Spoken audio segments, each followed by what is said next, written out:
আসসালামু আলাইকুম। আজকে আমরা পিএইচ নির্ণয় করার এই প্রশ্নটা সমাধান করব, যেটা জাতীয় বিশ্ববিদ্যালয় ২০২০ সালে ডিগ্রিতে আসছে। 0.01 মোলার সালফিউরিক অ্যাসিডের পিএইচ নির্ণয় করো।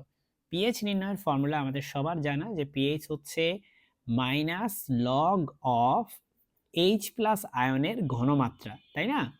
এখানে ডিয়ার স্টুডেন্টস, তুমি যদি খেয়াল করো, এখানে হচ্ছে হাইড্রোজেন কিন্তু দুইটা আছে। তার মানে আমি যদি একটু বিক্রিয়াটা লিখি, সালফিউরিক অ্যাসিডের ভাঙলে এটা হয়ে যায় 2H plus plus SO4 2 minus.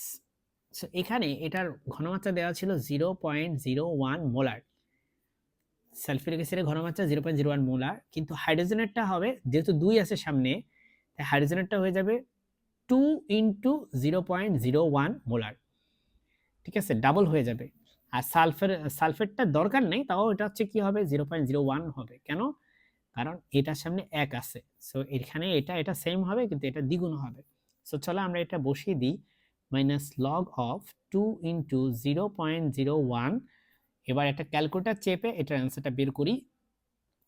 ক্যালকুলেটারে মাইনাস লগ 2 ইন্টু 0.01, অ্যান্সার আসতেছে 1.69। 1.69 হচ্ছে আমাদের এই কোশ্চেনের অ্যান্সার।